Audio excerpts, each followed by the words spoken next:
What Lonzo Thinks is a wide-ranging discussion where I offer up my unsolicited view on everything from film, music, sports, politics, religion, pop culture, you name it. If it's happening, I'm thinking about it, I'm talking about it. Hope you like it. If you don't, let me know. If you do, let me know that too.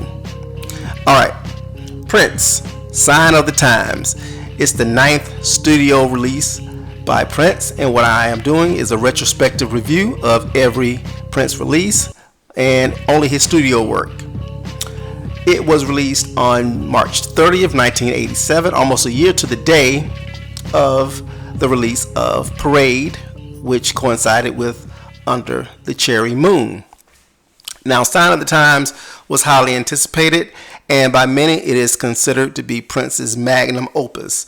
The LP, the release where he put everything together into a 100-mile-per-hour fastball. And if you feel that way, you're not far from the truth. The film also accompanied the release of the film Sign of the Times, which was a concert film.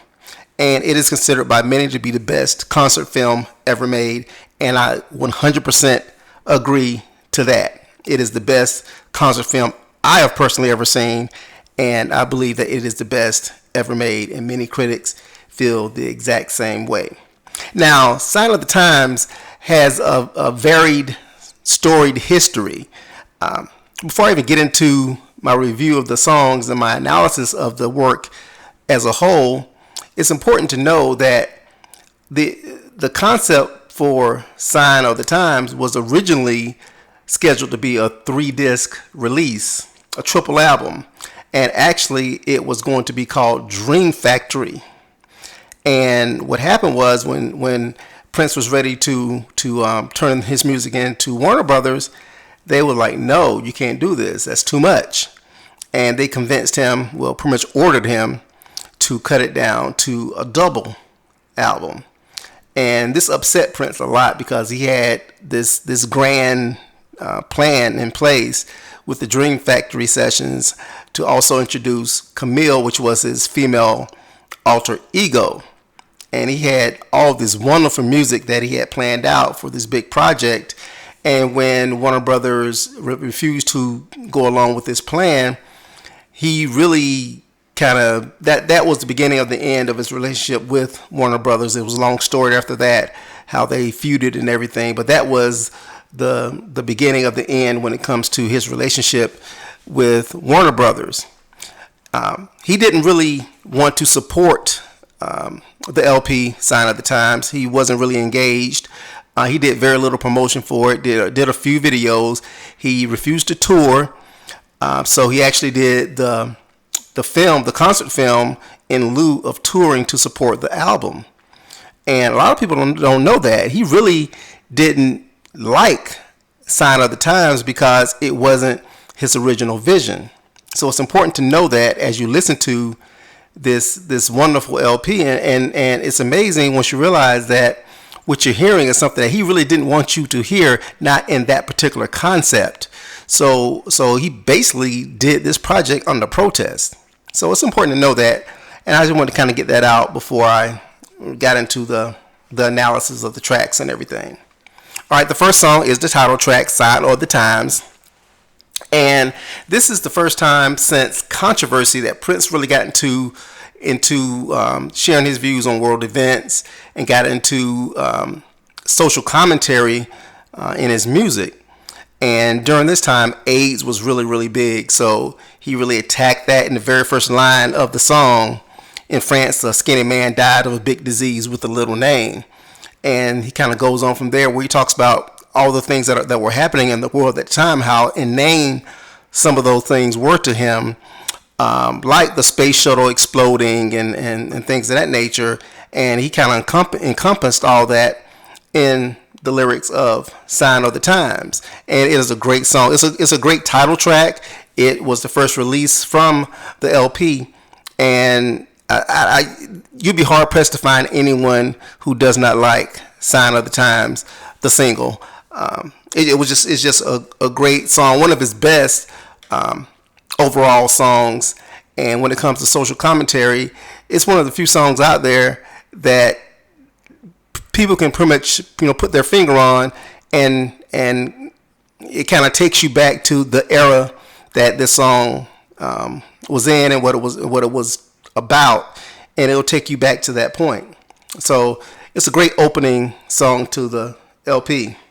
Next up is Play in the Sunshine, which is one of my favorite PRiNCe songs. It's a fun song. It's not a single type.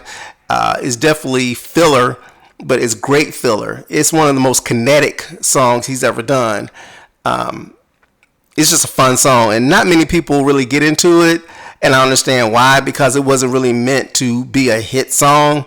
It's basically something to kind of segue you into the rest of the album, but nonetheless, it's a tremendous song. Followed by Housequake. Now, Housequake is one of PRiNCE's most popular club songs. It's just one of the funkiest things he's ever done, and when it opens, shut up already. Damn. Boom. Dum, dum, dum, dum, dum, dum. You can't help but nod your head. You cannot help but nod your head to something like that. And it's one of the funkiest songs he's ever done, most danceable songs he's ever done. And to this day, you can still hear it in nightclubs from time to time, depending on what kind of club you're in. But I've been in nightclubs, throughout my life, and I'm not surprised when I hear that song, because it's a fan favorite. And something that everybody, even non-PRiNCE fans, like Housequake. It's just a fun song. Next up, The Ballad of Dorothy Parker.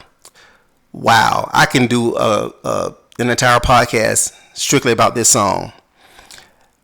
The Ballad of Dorothy Parker is probably PRiNCE's best song ever, and that's a bold statement. Of his wide, varied catalog, I think The Ballad of Dorothy Parker is the best song he has ever written or performed.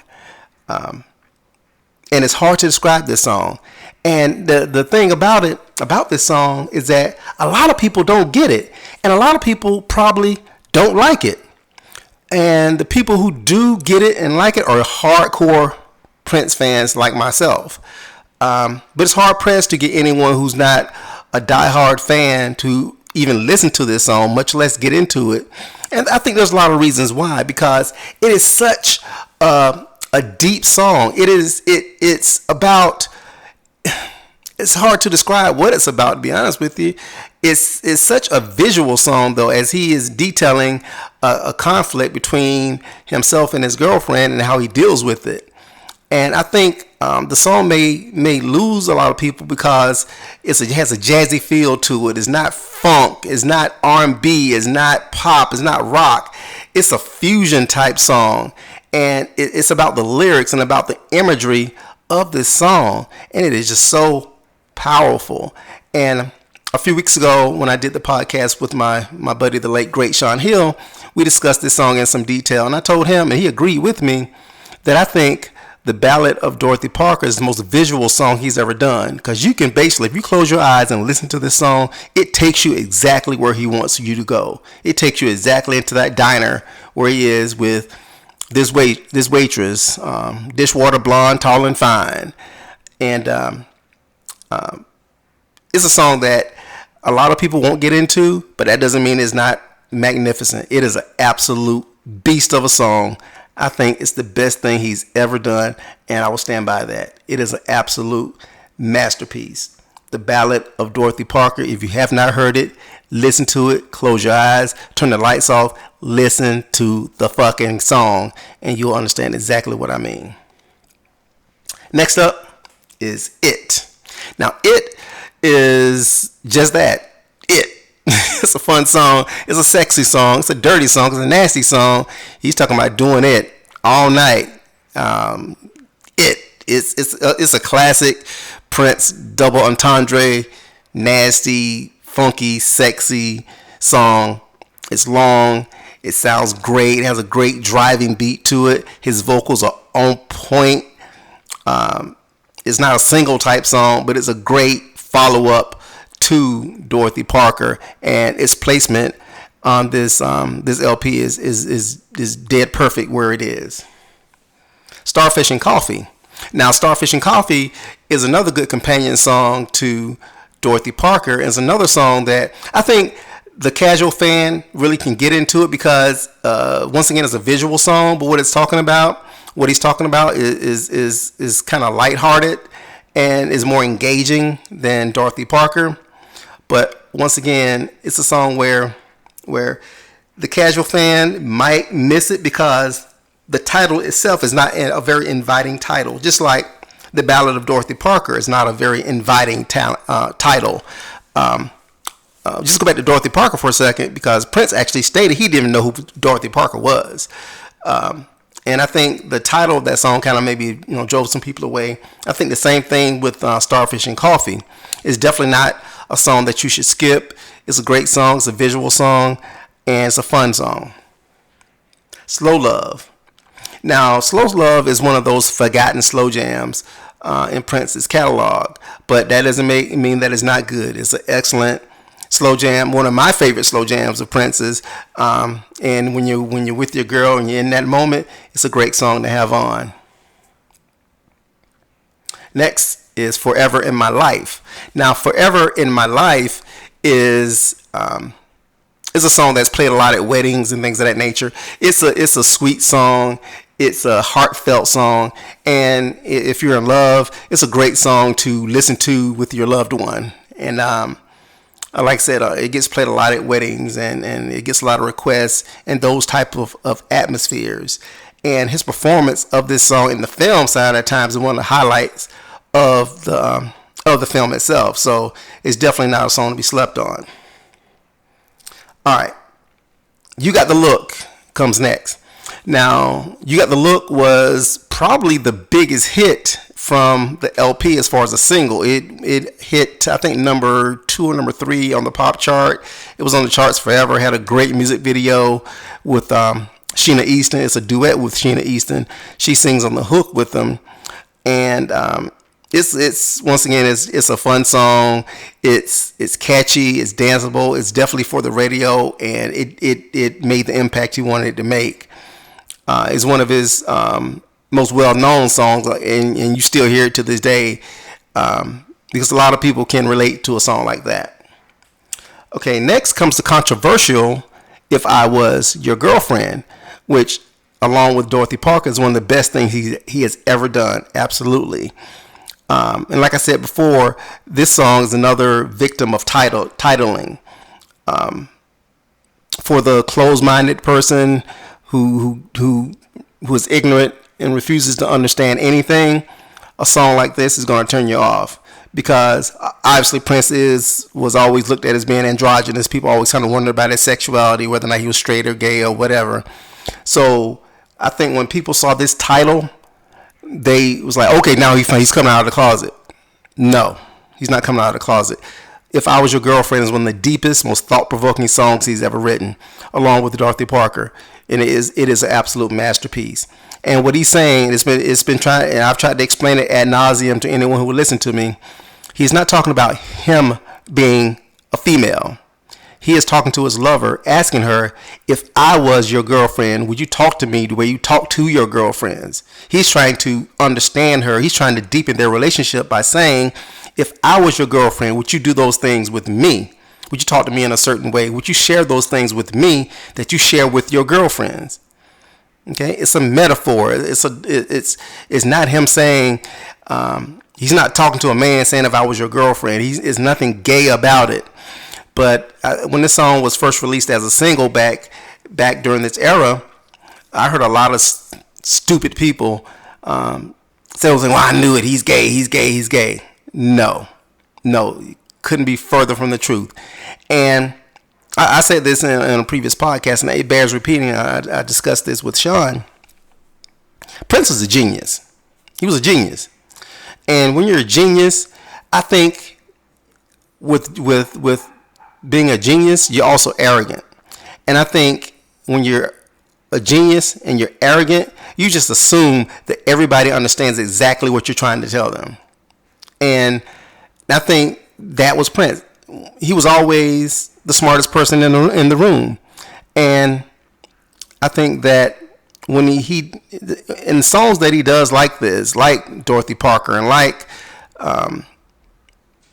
If I Was Your Girlfriend, he's challenging you, but he's also assuming that you're going to get it. And unfortunately, the majority of us music listeners out there, we don't want to be challenged by your music. We want to just listen to it, have fun, nod our heads, and move on to the next track. Now, the diehard Prince fans like myself who dig into the minutia of every single thing he's ever done, it's a great song for us. We can really dig into it and analyze it and extrapolate exactly what he wants to have extrapolated.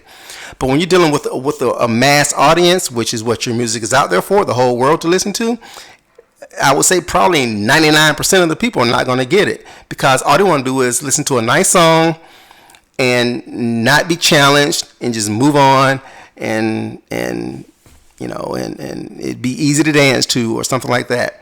So I think that's why If I Was Your Girlfriend, which should have been a #1 hit, didn't catch on the way it should have caught on. It didn't get the traction it deserved, and it is a lost gem in the annals of music history, not just in Prince's catalog, but in the history of music. It's one of the best songs ever written, one of the best songs to ever deal with this type of subject matter, and it is unfortunate that a lot of people just simply didn't get it.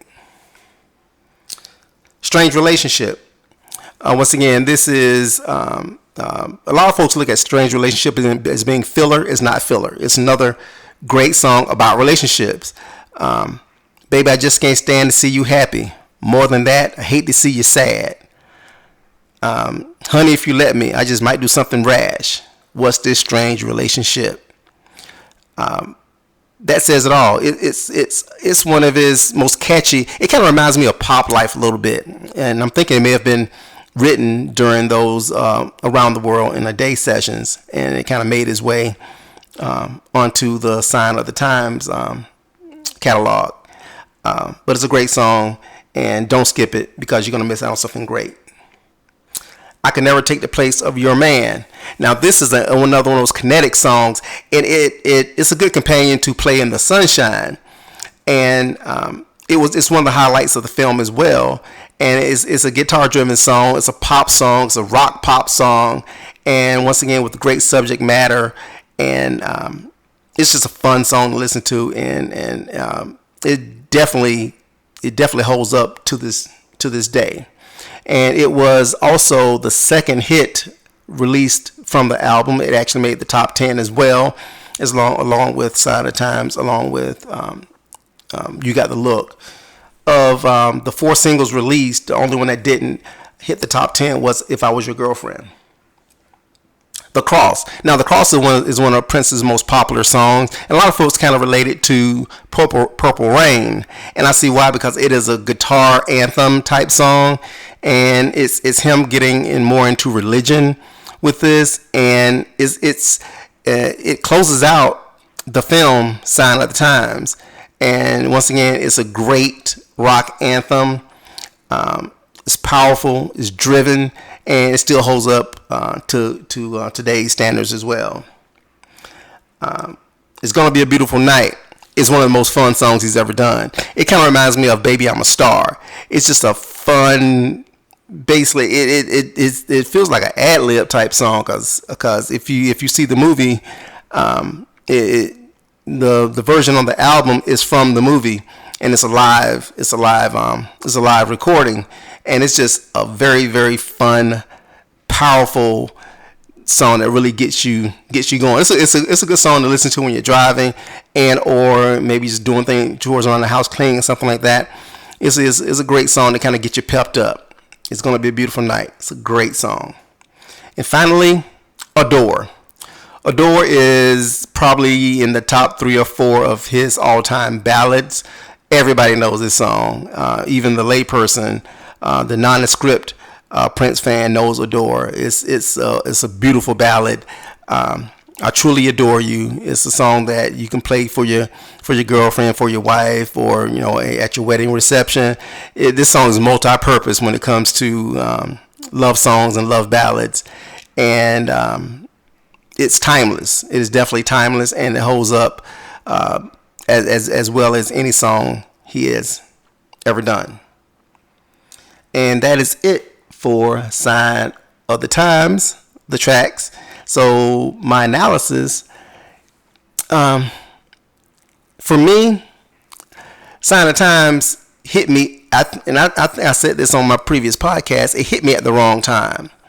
I was going through some I guess some personal things when this album came out. So I didn't really, because of all the PRiNCe releases, usually the day it was released, that's the day I listened to it. I got it and I was able to get it and really dig into it. But when Sign of the Times came out, that didn't happen. I didn't get it on the day of its release.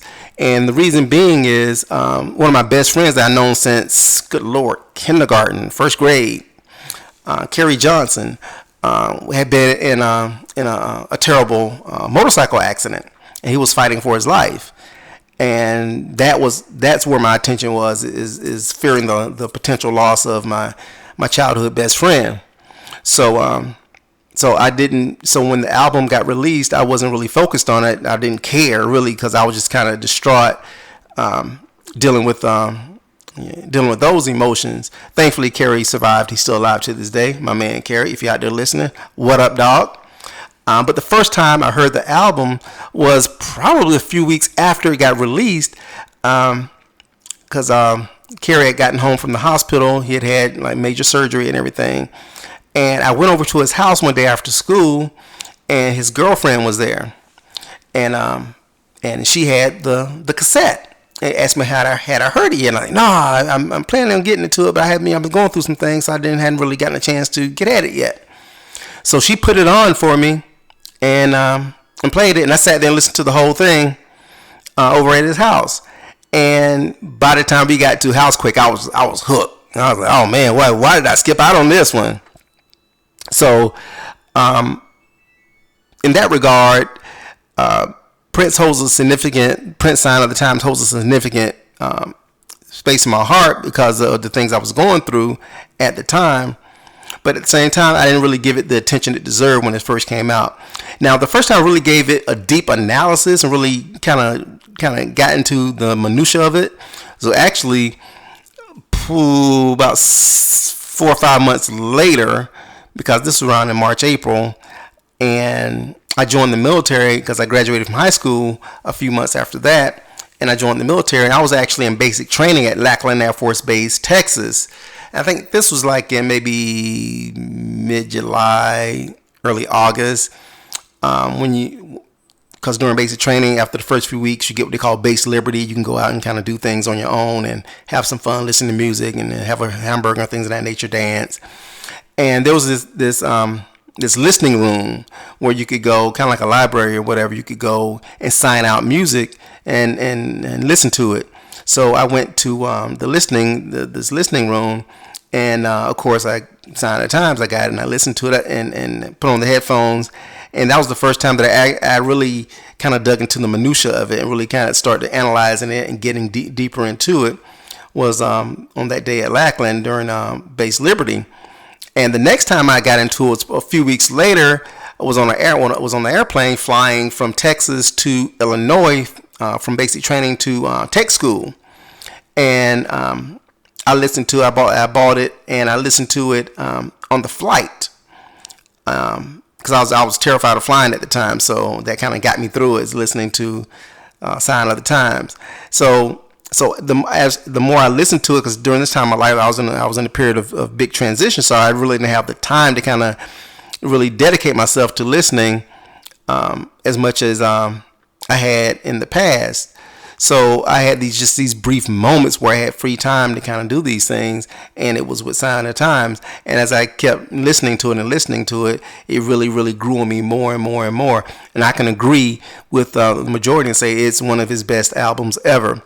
To me, 1999 is his best, and just by a hair, Sign of the Times comes up second. It's very, very close. If 1999 is a 10, then Sign of the Times is 9.99. And yes, it is his magnum opus. Every song on this LP is absolutely magnificent. Just like 1999, every song is a work of genius, a work of art. beautiful. And as I said earlier, when I started this particular podcast, Prince wasn't really engaged with Sign of the Times. And I think that's when you get your best work sometimes, when I guess he was upset and angry, and he just cranked out some massive work. And this album is a classic. I mean, it won the Grammy for album of the year. I think R&B album of the year it won, and every accolade that it deserves it got. So it's kind of a, I don't know, kind of like a double-edged sword when it comes to this, because of it wasn't his ultimate vision. It wasn't really what he really wanted, but that doesn't mean that the songs are not great. And when you put your fastball together like Prince did with this particular LP, then it's truly something to behold. And of all of his work, I think this is a great LP to indoctrinate the casual listener. If someone came from Mars and said, "Hey, I want to listen to you some great music," this would be one of the albums that I would play for him, because it is a masterpiece, and it's something that is going to resonate for years to come, through all eternity. Because if you think about Prince, you think about Purple Rain, you think about 1999, you think about Sign of the Times. I mean, that's, Dirty Mind. That's what you kind of think about, is in that pantheon of great Prince music. And it's a shame that although the album was a huge success, it's a shame that more people didn't get into the minutia of it and see it for the concept that it was and the work of art that it was. And so in that regard, I don't think it gets the appreciation that some of his other work gets. But that doesn't mean it's not an absolute beast of an album, because it is. So if you're new to the planet Earth, you just got to hear from Jupiter, and you need something to listen to, cop that joint. You're gonna like it. You're gonna love it. This is what Lonzo thinks. Bye.